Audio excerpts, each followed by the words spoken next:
Music legend Tina Turner has died at the age of 83. A publicist said she passed away peacefully at her home in Switzerland following a long illness. Known as the Queen of Rock and Roll, she rose to fame in the 1960s, partnering with her husband, Ike Turner. She later left the abusive marriage and went on to launch a solo career. Tina Turner soon became one of the top recording artists of all time, with chart-topping hits like What's Love Got to Do With It and Private Dancer. She sold more than 180 million albums and won 12 Grammys.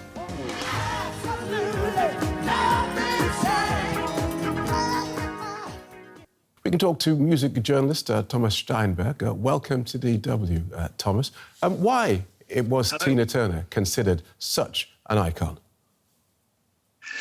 She was an icon, simply as that, because she had such an amazing career over 6 decades, and starting as a very poor young girl, meeting Ike Turner, her later on husband, and with him she had her first lack of creativity, of stardom, and then the hustle and bustle with her husband, and the divorce, the beating, and being down on the ground again, starting again all over as a very kind of a resetted, or whatever you will call, artist, and she learned it from scratch again. She had such an energy, and then meeting, of course, Martin Ware of Heaven 17, who was her producer, with a big comeback with Love's What Got to Do With It, and then starting this massive career. And I saw her last time on her last tour in 2009, and I was so surprised how vital they are, full of energy, and she was a very lovely person. So she really was an icon in true sense. Right, and that was quite a life well lived there. But Anna Mae Bullock did come from very humble beginnings in a town that she would make famous.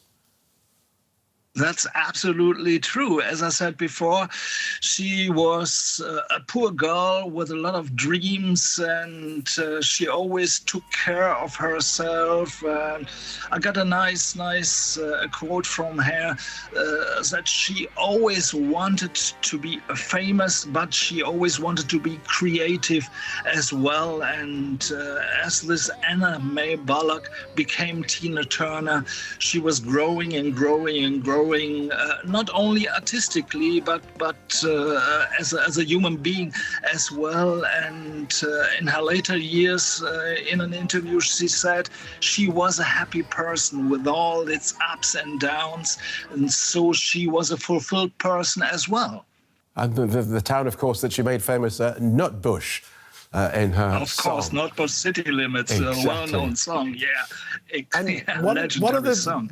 And in amongst this life that she lived, back in the 60s, she went public with her allegations of abuse at the hands of her husband, Ike Turner, something that many women at that time just kept silent about.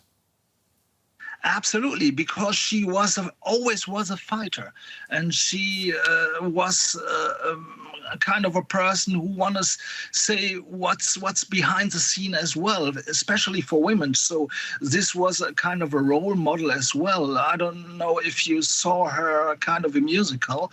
Of course, it's in there as well.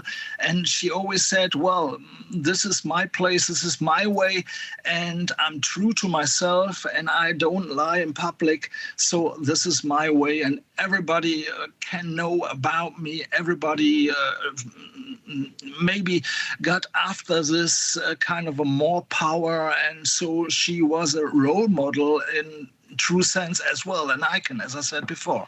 So pick out a moment, an achievement, a thing from this 60-year glittering career. Yeah.